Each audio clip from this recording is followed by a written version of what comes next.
On vous souhaite la bienvenue à ericlatour.com. Dans quelques instants, on vous parle du lancement de la 19e saison des Croisières d'Iberville. Il y a une dizaine de forfaits qui sont offerts en partance de Saint-Jean, mais même on peut monter jusqu'à Saint-Ours ou même aller jusqu'à la frontière américaine. Mais d'abord, on vous parle des Montgolfières. 35e édition, c'est une édition anniversaire, une belle programmation, des formes spéciales et surtout axée encore plus sur la famille.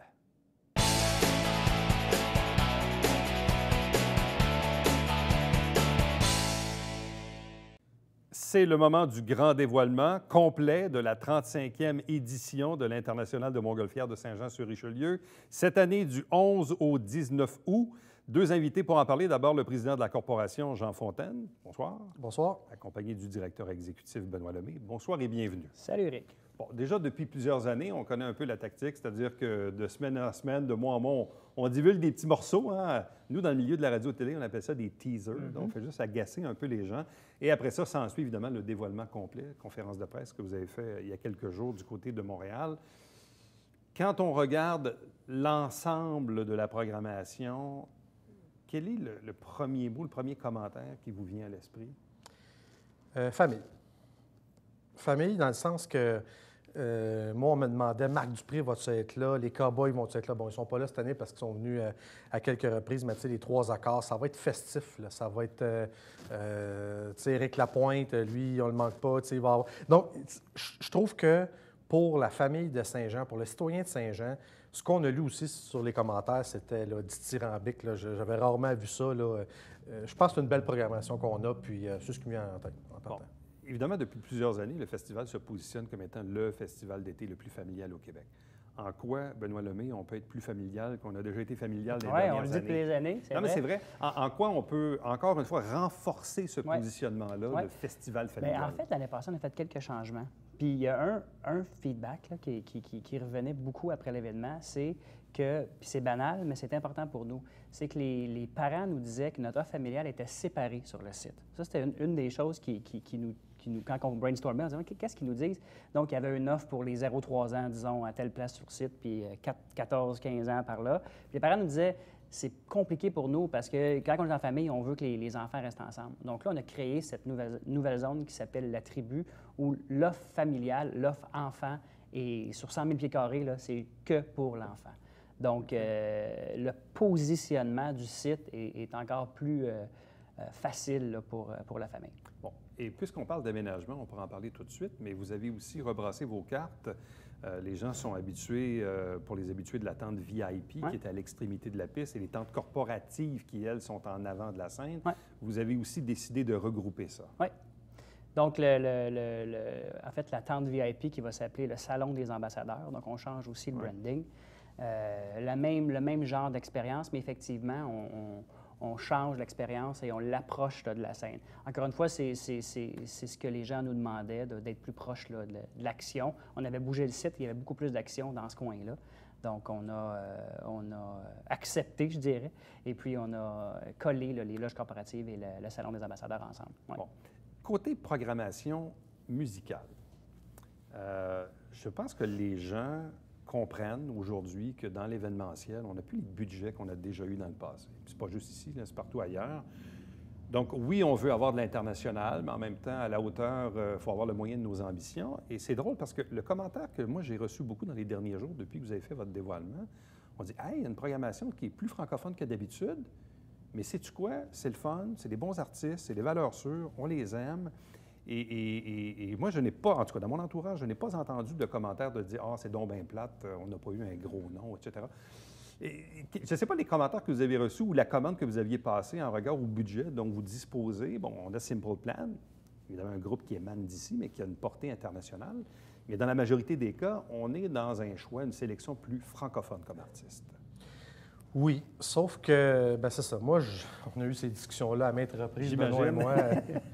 Ça, moi, la programmation internationale, pour moi, c'est mon... Non, on veut tous YouTube Céline Dion, mais on a le moyen de se payer, peut-être pas. Non, mais il y a une marche entre les deux qu'on peut peut-être se payer. On a regardé ça, tu sais. Mais, puis là, comme le maire, M. le maire nous a demandé de ne pas faire de déficit, alors on a décidé d'y aller sur une programmation, c'est ça, plus francophone, puis plus safe, là, si je peux m'exprimer ainsi. Mais ça ne veut pas dire que moi, j'ai renoncé dans les prochaines années d'aller chercher des vedettes internationales. Je ne renonce pas à ça, mais dans un concept peut-être différent, dans un concept où peut-être qu'on pourrait charger un petit peu plus cher. Tu sais, parce que si tu veux... Pour un soir en particulier. Pour un soir en particulier. Tu sais, si tu veux rouler en Rolls-Royce, tu vas te la louer, puis un soir, tu roules en Rolls-Royce, puis tu retombes dans ta Corolla le lendemain, puis c'est bien correct. Là. Quand vous avez bâti la programmation musicale, effectivement, bon, évidemment, vous composez avec les budgets que vous avez, mais quand vous regardez finalement la liste, c'est quand même intéressant. Là. Je suis extrêmement fier, en fait, parce que c'est une question de stratégie. Tu sais, Jean parlait, un artiste de renommée, de ci, de ça. Qu'est-ce qu'on veut faire et qu'est-ce qu'on veut offrir? Parce que, comme Jean dit, au niveau des prix, après ça, tout peut se faire. Il y a une rentabilité à faire avec un spectacle. Mais on a misé sur la famille, on a misé sur un équilibre aussi dans la programmation et s'assurer qu'il y en avait pour tous les âges. Et tantôt, tu disais que les budgets changent. En fait, pour nous, c'est pas nécessairement le budget qui change, mais les cachets à l'extérieur du Canada, c'est de plus en plus, je dirais, aberrant. C'est le mot que j'aimerais utiliser. Donc, on a travaillé fort pour essayer. On avait deux stratégies, en fait.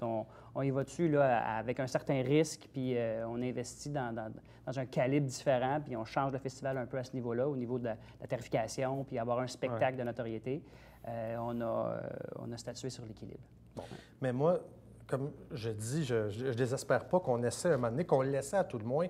Puis là, mettons, un samedi soir, on met quelqu'un de plus important. Puis moi, dans le fond, la conversation que j'aimerais avoir avec les Joannais après le festival, c'est, exemple, je lance un nom, Britney Spears. Combien vous seriez prêt à payer Britney Spears? Snoop Dogg, combien vous payeriez pour Snoop Dogg?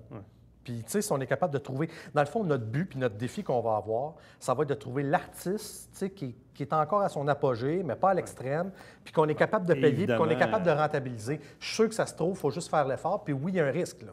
Il y a un risque, mais à un moment donné, il faut en prendre des risques. Là. Et aussi, il y a une contrainte de date et de disponibilité, parce que les artistes, encore faut-il qu'ils soient disponibles à la date que vous le souhaitez.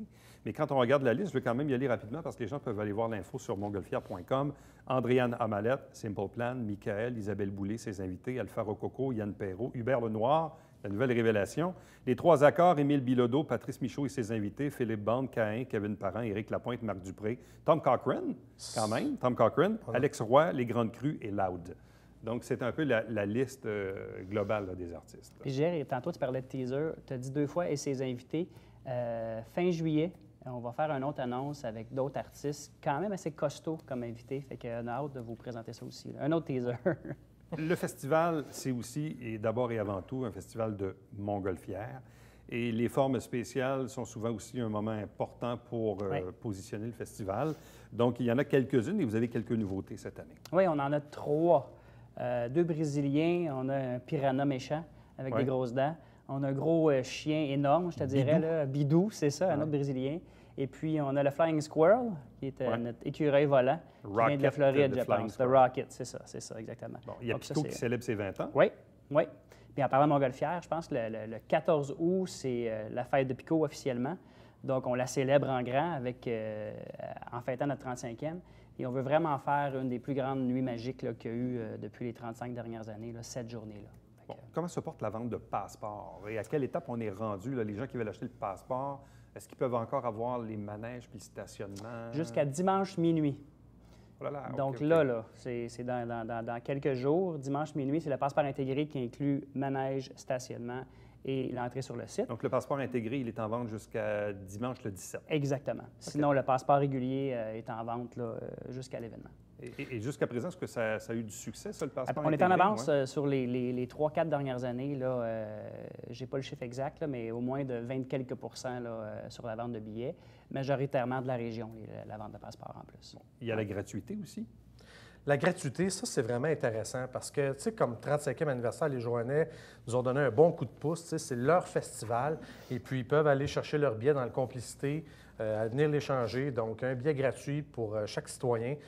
Moi, je trouve que c'est effectivement, avec le recul, je trouve que c'est une bonne idée. Puis ça va être un beau party ce soir-là avec les 3 accords. Ça, ils sont capables de le 14, faire. Ouais. Donc, ça, c'est dans le guide complicité de la Ville de Saint-Jean. Donc, les gens prennent le coupon, doivent aller l'échanger. Oui. Exact. À l'Office du tourisme. À l'Office du tourisme, à la gare du 31 rue Frontenac. Et c'est valide, ça, pour une journée en particulier? Le 14. Le 14. Oui, pour la grande fête du 35e. Pour la grande fête du 35e. Hubert Lenoir, 3 accords, plein d'autres surprises. Là. Est-ce qu'il y a encore des emplois ou encore des postes bénévoles qui sont à pourvoir? Les deux, oui. surtout des emplois pour l'événement. Donc, c'est des emplois d'à peu près 10 jours et des bénévoles à la poursuite et des bénévoles à l'animation aussi. Évidemment, il y a toujours l'aspect météo qu'on ne contrôle pas. C'est vrai que les dernières années, ça a été, disons, âprement difficile. À un moment donné, on se dit que c'est la loi de la moyenne qui, en principe... C'est à notre taux. Hein? La loi de la moyenne, normalement, devrait faire son effet. Comment on compose quand on est un administrateur d'une corporation? Il y a une certaine pression publique, pression populaire, pression politique même à la limite, mais comment on compose avec ça? Parce qu'il y a un facteur météo, et ça, ce bout-là, vous ne le contrôlez pas. On ne le contrôle pas. Puis moi, depuis que je suis arrivé en poste, on a eu souvent ces discussions-là, Benoît et moi aussi. C'est comment on peut faire pour maximiser la vente de revenus avant l'événement. Ouais. Ça, on travaille là-dessus. Le Festival d'été de Québec, quand ils lancent leur programmation, je veux dire, tout le monde achète ses billets à Québec, puis c'est pas un problème. Puis s'il pleut, bien, le monde y va, puis c'est ça. T'sais. Donc moi, pour faire un lien avec ce que je disais au début de l'entrevue, si on peut avoir la meilleure programmation que possible, puis si on peut inciter les gens à acheter leur passe d'avance, bien, ça nous fait déjà ce coussin de revenus-là en partant de l'événement. C'est ce qu'on veut. On veut tendre à augmenter nos préventes. C'est ce qu'on veut faire. Benoît Lemay, qu'est-ce qui reste à faire d'ici le 11 août? Beaucoup. En fait, c'est drôle parce que mon travail, on dirait que le rush est passé. Bon, il nous reste encore des heures et des heures de fou à faire, mais là, on est vraiment au livrable. Donc là, le financement est fait, les budgets sont entérinés, le plan de site commence à se former, presque finalisé, la programmation est faite. Donc, on ferme les pistes de l'aéroport dans quelques semaines, le plus tard possible, et puis on monte le site. Donc là, c'est vraiment un travail là, acharné pour se rendre au mois d'août avec un site top-notch. Bon, c'est une édition anniversaire, c'est le 35e, et c'est tout à fait normal, c'est même sain dans une communauté, occasionnellement, de remettre en question des choses. Et bon, et on le voit et on le vit, là, ces années-ci. Peut-être oui, parce que la météo était un peu moins bonne, évidemment, ça a occasionné des coûts. Quel effet vous souhaitez que cette édition-là du 35e ait sur l'avenir de l'événement? Moi, ce que j'aimerais, c'est qu'il y ait une grande participation citoyenne pour qu'on puisse, après ça, aller voir des commanditaires. On est à 1 ou 2 commanditaires près, 1 ou 2 présentateurs près, là, de même pas se casser la tête avec l'argent. C'est pas compliqué. Là. On est à ça. Là. Donc, moi, ce que je demande aux Joannais qui nous écoutent, cette année, venez, c'est important. Il y a le programme des ambassadeurs aussi qu'il faut qu'on parle. On va aller rejoindre un maximum de compagnies pour qu'ils puissent gâter leurs employés. C'est vraiment, tu sais, 35 ans, c'est quand même pas rien. Puis oui, vous l'avez dit, il y a eu toutes sortes de hauts, toutes sortes de bas dans l'histoire du festival. On ne peut pas contrôler la météo, mais il y a une chose qui est sûre, on peut contrôler le party qu'on peut faire, puis c'est ça qu'on a fait. Et ce que j'aime aussi du changement de site cette année, c'est ça, c'est qu'on a rapatrié les zones, puis il va y avoir une zone bouffe, party, DJ après le spectacle. Ça va vraiment être le fun de venir sur le site cette année. Il va y avoir des changements, puis moi, c'est ça que j'aime. Je carbure au changement parce qu'on va se le dire, il est à temps qu'il y ait des changements. Et puis on est allé, je pense, au bout de la limite de ce qu'on peut faire d'un changement à l'aéroport. Et ce changement-là, il passe entre autres par l'aménagement du site. L'aménagement du site, oui, absolument. Oui. Bien, à vous deux, merci infiniment. On va tous se souhaiter mutuellement la meilleure des chances, je pense, pour cette 35e édition du Festival de Montgolfière. Donc, montgolfière.com pour avoir tous les détails de la programmation. Il y aura encore probablement d'autres petites annonces avec les spectacles sur lesquels il y a des artistes invités. Et puis, encore quelques jours pour acheter le passeport intégré. Sinon, le passeport régulier, évidemment, va être en vente jusqu'à l'arrivée du festival, donc du 11 au 19 août. Merci beaucoup. Merci. Merci, Eric. Restez avec nous, puisqu'au retour, on vous parle de la 19e saison des Croisières d'Iberville.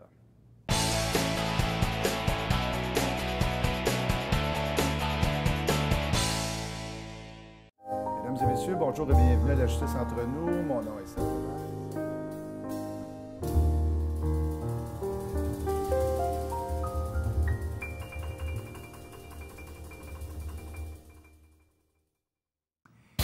Salut, ici Alexandre Baudouin. Et François Trépanier et les sœurs Baudouin. Et voilà, François, belle émission cette semaine. Oui, on parle soccer avec Jed Amida et des Pirates Maçonnerie pour conseil avec François Lafrenière.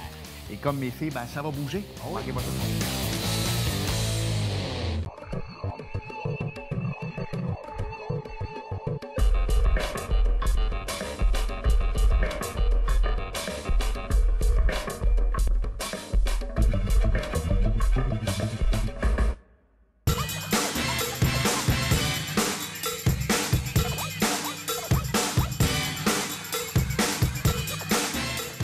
Dimanche, 9h30, Télé Bingo, on vous attend. Tout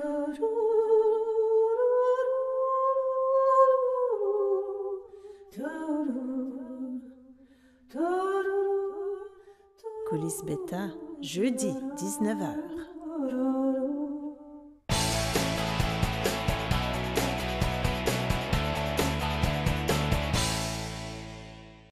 Parlons maintenant du lancement de la nouvelle saison des croisières d'Iberville avec le relationniste et aussi guide touristique à ces mêmes croisières d'Iberville, Bernard Nadeau. Bonsoir et bienvenue. Bonsoir. Les croisières d'Iberville sont dans le paysage quand même depuis plusieurs années. 19 ans. On prépare déjà le 20e l'année prochaine.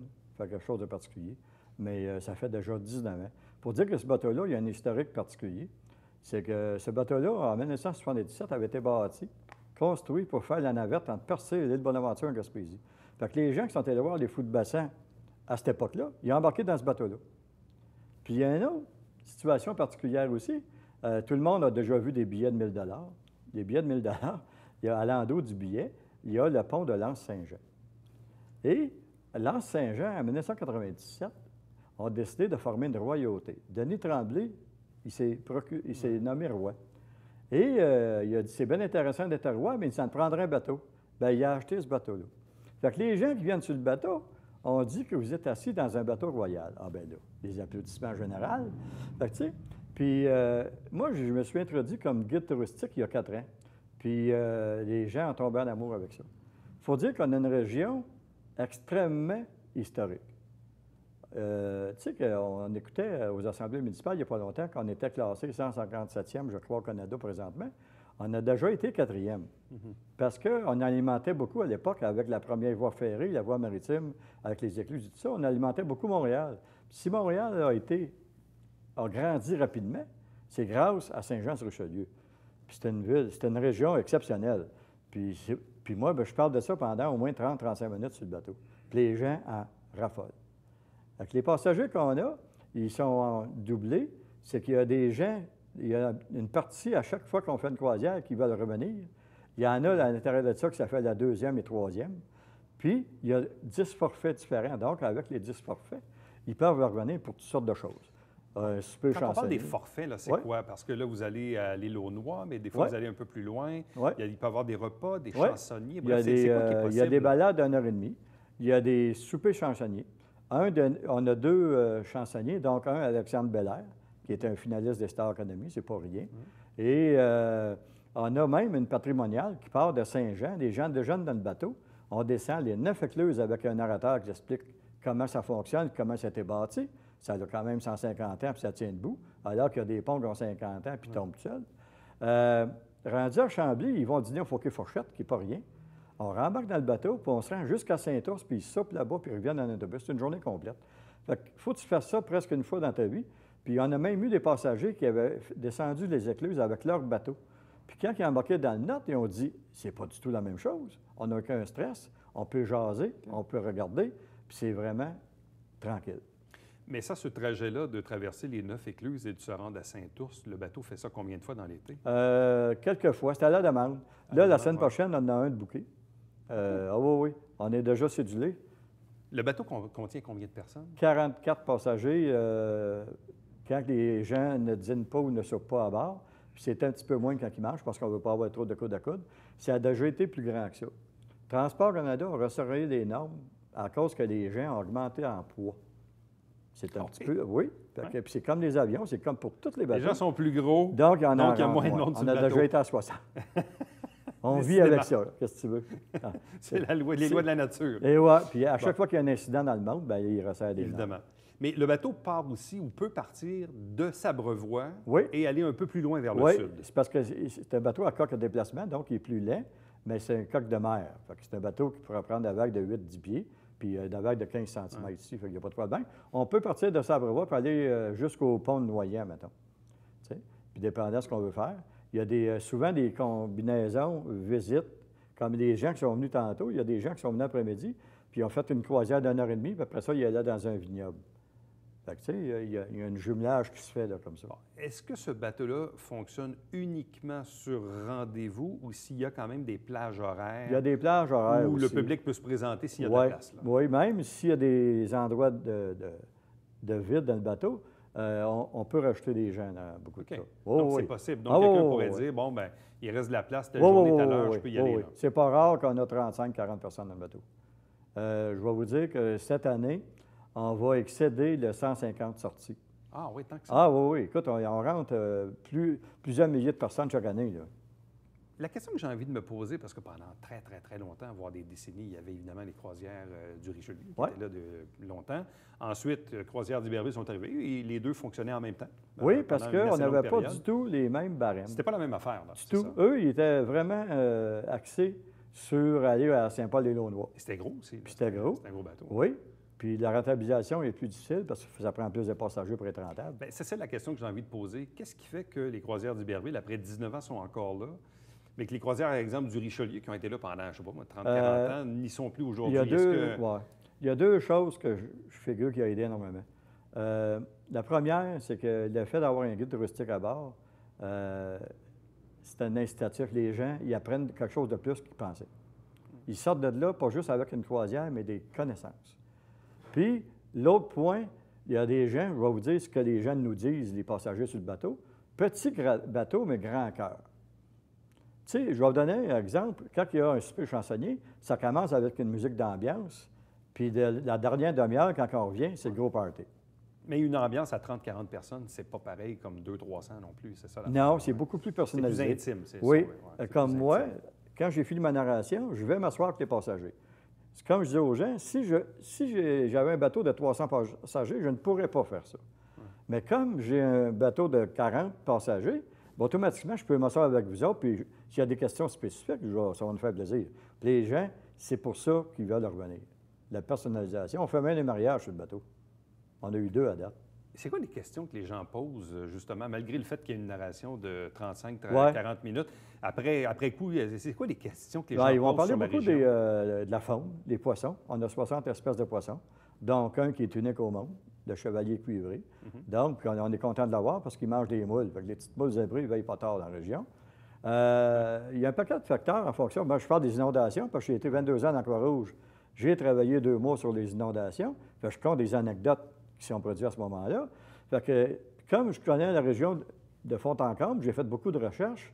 Puis il y a des municipalités, des villes qui m'ont donné des livres de leurs historiques.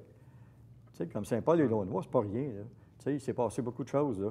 Fait que je me sers de ça, puis à chaque fois qu'on transfère dans certaines étapes, je parle de cette région-là, puis c'est extraordinaire. L'écoute est extraordinaire.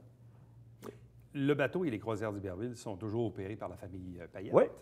Oui, c'est presque entièrement familial, puis c'est correct comme ça. Quand tu veux modifier des choses, tu veux améliorer des choses, tu n'as pas 42 personnes à aller voir, tu en as 2. Tu comprends-tu? Fait que c'est beaucoup plus facile. Puis quand ça a du sens, c'est oui. Tu sais? Puis on a avancé beaucoup de quelques années, puis là, on se rend compte. Exemple, je vais vous donner un exemple. Il voulait que je m'en aille capitaine. En partant, les 2 capitaines qui sont dans le bateau, c'est moi qui les ai formés à mon école. Puis il voulait que je m'en aille capitaine. J'ai dit, écoutez-moi, j'ai dit, ça ne dérange pas, on va vous faire l'examen. Mais j'ai dit, si je m'en vais à la roue, je ne pourrai plus parler aux gens. Puis moi, ce que je veux, c'est jaser avec le monde. Puis là, ils se sont bien rendus compte que ce qui est intéressant, c'est quand je jase avec le monde. Tu sais. Puis moi, je suis habitué de donner des cours. Fait que c'est certain que moi, du monde, je n'ai pas peur de ça. Je vais aller voir, puis c'est comme quand tu donnes des cours, si tu n'aimes pas ta classe, enlève-toi de là. Les passagers, j'ai toujours hâte de les voir. J'ai toujours hâte qu'ils arrivent. Puis quand ils arrivent, là, c'est exceptionnel. Tu es nostalgique quand ils s'en vont. Mais il y en a plusieurs qui disent on va revenir pour un autre forfait. C'est comme ça. Fait qu'on vit avec ces situations-là. C'est du positif. Donc, saison lancée à partir de maintenant. Ah oui, oui. C'est On a déjà 4 de faits depuis le mois de fin mai, début juin. Puis juste à la fin de juin, on a 18 de bouquets déjà. Puis ça boucle encore. Là, ouais. Et normalement, vous vous rendez jusqu'à quoi, fin septembre? L'année passée, l'été, elle a un décalage. Ouais. Elle commence plus tard, mais elle finit plus tard. On a fait notre dernière croisière le 15 octobre, alors que tous les arbres sur le bord du Richelieu étaient tous en couleur. C'était une autre rivière, avec les canards, les oies blanches, etc., etc. C'est vraiment bien. Donc, les croisières d'Iberville, 19e saison. Vous avez l'adresse du site Internet au bas de l'écran. Donc, Bernard Nadeau, merci beaucoup. Ça nous fait plaisir. On ira faire un tour, évidemment, et profiter peut-être là, des différents forfaits disponibles. Pour peut-être redécouvrir une région qu'on connaît peut-être, mais peut-être pas autant qu'on penserait. Non, considérez-vous comme invité. Bon, c'est gentil, merci. Merci. Bye-bye. Restez avec nous, puisqu'au retour, on vous présente le Babillard quotidien.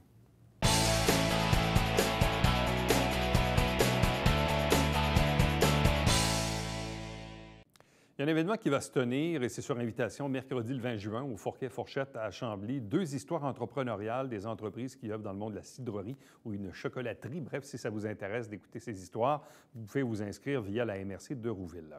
Chaque semaine, des extraits des travaux du Conseil de ville de Saint-Jean-sur-Richelieu, et l'émission se retrouve également sur notre site Internet. Chaque dimanche matin, 9h30 en direct, Télébingo, 4 000 $ en prix, 30 dépositaires pour acheter vos livrets. Et puis, entre-temps, si vous désirez voir ou revoir les entrevues que vous avez manquées, tvhr9.com. À demain.